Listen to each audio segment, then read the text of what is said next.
Don't forget to smile. Serious subject then. GDPR can be fun. That could be podcast too. Yeah. GDPR can be fun. Yeah. GDPR for all the family. Hello and welcome to the big event. I'm Stefan from Akkroo, and joining me today is Chris Wixon, CEO of Akkroo. Hello. Hello Chris. Okay, what are we going to be talking about today? Yep, so today we'll be talking about the General Data Protection Regulation, GDPR. We're going to have a quick overview of what that actually means. We're going to look at the different methods that businesses use to gather leads at events, and then we're going to discuss what we think the impacts of GDPR will be on those methods. Okay, well, let's kick things off then. Set the scene for us. Yeah, so the General Data Protection Regulation, GDPR, it was actually approved a couple of years ago now by European Parliament, but it comes into effect here in the EU on the 25th of May of this year, 2018. And it's safe to say GDPR will impact every single business on the planet that collects, processes, stores data of EU citizens. So the reach is pretty widespread. It's ultimately been designed to really protect and enable EU citizens to have much greater control over their personal data and provide much greater levels of protection for privacy and against data breaches in obviously this increasingly data-driven world that we live in. Okay. Interesting, you said there it's coming into force May 2018, but it has been around more or less 2 years, hasn't it? And it's definitely been part of our conversation quite a lot, and that's why we're kind of talking about it today as we lead up to that. All right, so perhaps you could explain that a bit more at a high level what it means for businesses. Yeah, sure. Well, ultimately the GDPR outlines a set of regulations, rules, processes, responsibilities that organisations must implement to ensure compliance with GDPR, ultimately designed to protect that EU citizen privacy of their data. And there's a key part to this which is around consent. Any data that is collected and processed and stored must be done with clear, unambiguous, explicit consent by that individual. Okay, and the fines or the consequences for getting this wrong or not complying are pretty big. Yeah, exactly. Failing to comply with GDPR will result in fines of 20 million euros or 4% of global turnover, whichever's higher.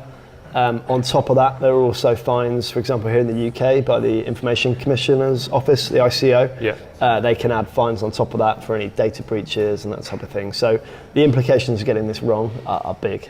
Yeah, and you only need to get it wrong once, really, and it could be the end for your organisation, your business. Exactly. So, all right, so what exactly are we focusing in on this today? What we're talking about? Yeah, well, obviously in our world, the world of events, exhibitions, trade shows, now clearly these involve the handling of huge amounts of personal data from pre-registration, prior to the event, to on-site lead capture, obviously the world we live in, to the whole post-event processing of that data. So GDPR is really big news for the events industry. And obviously from our perspective, we're really interested in that interaction that takes place at the event between the exhibitor, sponsor, on the stand or the booth, and the attendee, and that transfer of personal data that takes place there. Yeah, so we're talking about the process of how businesses collect information and the tools to do that, basically. Yeah, exactly, I mentioned this word consent earlier, and that is one of the key words at the very heart of GDPR. Consent has to be given by an individual to a business, and it has to be, there's kind of 5 key rules: unambiguous, freely given, specific and informed, and include the right to withdraw at any time. So if we think about this from an event lead capture perspective, as a business exhibiting at a show, collecting information from attendees, you as the business will have an absolute obligation to ensure that the attendee is absolutely clear on why you're collecting their details, how you're doing that, what you intend to do with that, how you're going to store that information, keep it secure, and they must be providing their kind of explicit, unambiguous consent via opt-in. Okay. So that's why it's important.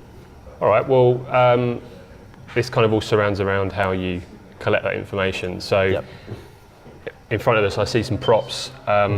some things that exhibitors will probably be quite familiar with because they would have used one, or, if not all. Let's kick off with this one, the good old clipboard and paper form. Yep, exactly. The classic paper form on a clipboard, handwriting. As a method, in one sense, it does allow you to completely configure the form as a business to gather the information you need. It's very clear for the attendee what information you're gathering from them, and you can obviously be very clear on what you're doing with that information and include those opt-in statements that you need. It can't be opt-out.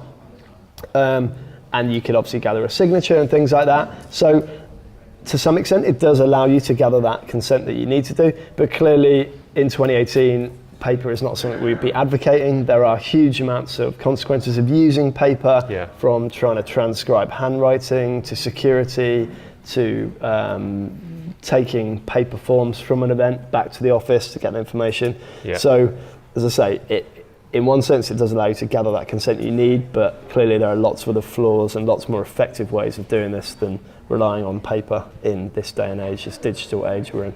Yeah, I think it's mainstay because it's quite an easy method of collecting information and getting set up. But I've definitely been on the other end where sales reps have come back from a show, there's a big stack of paper forms, you're transcribing them, it's taking ages.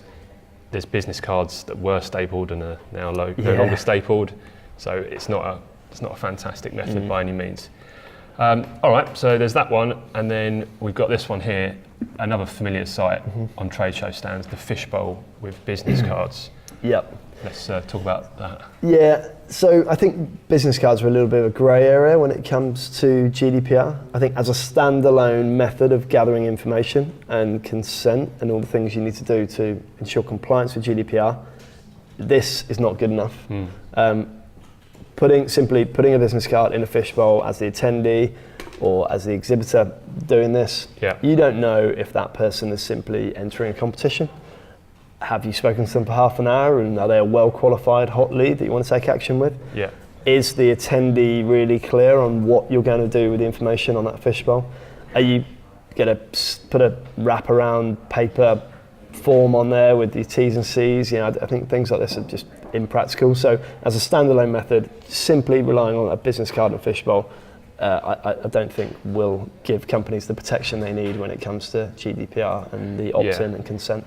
I think it's a risky method as well because people are used to seeing these in settings other than events. You go to a bar, a restaurant, you might see one of these by the kind of till on the way out, and you just get used to putting a card or your details in there to enter a competition. That has implications of its own. But people just get used to putting their card in, and it's not a great method by any means. Okay, so moving on. Another one that, this is probably, everyone gets a badge at a trade show event, but the badge scanner, you scan the barcode on there, the information's saved somewhere and you get it. Let's talk about that. Yep. I think you could also include in here event apps provided by the organiser. We can talk about these together. So, what we're talking about here is attendees registering for an event maybe 6, 9, 12 months in advance, providing their information to the organiser, and then as an exhibitor relying on the organiser's systems, their hardware, their tools, and their data that they've collected for your lead capture. And that's where I think some of the challenges come, particularly with thinking about GDPR. Simply scanning a badge, you are completely reliant on that information that was gathered by the organiser. You have no clear idea of what consent has been collected, and for the attendee, they may not remember what information they provided 6 months ago. They're certainly not clear what you intend to do with their data by simply scanning their badge. Event apps are a step forward because they do allow obviously some configuration and allow perhaps people to gather the opt-in and consent in the app. But there's still that challenge of a disconnect with existing systems for a business, and also that reliance on a third party to gather your data for you. Which again, around GDPR, I think these are some of the big things that a lot of our customers are questioning. And the resounding messaging we're hearing from speaking to lots of businesses and their legal teams is that ultimately the sole responsibility for gathering consent has to lie with the exhibitor and that interaction that takes place between them and the attendee on the stand. So yeah, I think it's some great points there. I'm actually going to an event 2 weeks time, and I registered for my badge for the event, and because in my browser I've got autofill, right, yeah, I just went ding ding ding ding ding through that, and all the information went in, and I didn't really pay too much attention to that. And I think if other people are going to have that, if you've got people signing up with kind of incorrect information all the time, just so they can get into the event and go and speak to people and know that they're not going to get hassled, it's just going to happen again and again. So, right. we hear that time and time again from companies, and that's their experience they often have, or big gaps in the data that they get back from simply badge scanning. Yeah. Okay. Well, collecting correct information, whether it's by business card or by badge scanning, this is exactly our space at Akkroo.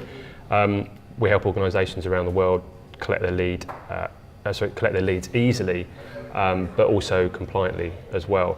And as a business, GDPR is creating a lot of opportunities for us, because organisations out there are really having to put the spotlight on what they do, aren't they, at these events and how they collect data. Could you perhaps explain a little bit more about that? Yeah, sure. At a very high level, Akkroo is built for you, the exhibitor, the business that is regularly exhibiting at trade shows, exhibition, congresses, rather than the organiser. So that's where we're different to exhibitor, organiser-led tools that they might provide you. Ultimately, in our view, the Akkroo app and our system is an extension of your existing marketing automation CRM systems. It's used on your own hardware, it's configured the way you need it, with all of your own opt-in and privacy statements built into there, and crucially connected back into your existing marketing CRM systems. So it enables you to obviously gather exactly the information you need with the opt-in, clear and explicit consent on the show floor, and then get that data back to where it needs to be, followed up quickly in the right places by the right people. Yeah. Okay. Well, we've talked a bit about the GDPR and the effects on event lead capture. Hopefully we've equipped you with enough to know about the subject. Thank you, Chris, for joining us today and talking us through that. Good. Before we wrap up, is there anything you'd like to mention or talk about? Yeah, I guess just to summarise, as we said right at the start, the actual regulation was approved a couple of years ago. So businesses have had a 2-year runway to get themselves in a good place for this. Hopefully people watching this shouldn't be the first time they've heard of GDPR. We like to think we've given people some food for thought and these are the type of questions that our clients are asking within their businesses. Hopefully we've given people some good ideas of things they should be questioning around how they're currently doing things. And whilst as an overarching thing, GDPR is obviously quite complex and does impact all parts of the business. And when it comes to events and event lead capture, it doesn't actually need to be complex. As long as you're doing the right things and using the right tools and gathering that consent, businesses are going to be in a great place from an event perspective. Yeah. Okay, well, great advice again. Thanks for joining us. And hopefully you've enjoyed this episode. And what we've done is we've transcribed everything so you can download that after the podcast. We've also prepared that with some other great information on a website that we've just launched called GDPR4events.com, and that's going to kind of be a resource page where you can download great content surrounding what we've just talked about today. So I think that's everything. The URL for that website is just down here as well, and we'll see you again next time on the big event. Thanks so much. Bye for now. You said GDPR at events. Oh, it's for events, isn't it? Yep. Called GDPR at events. Third time star. Which is GDPR4events.com. And sorry.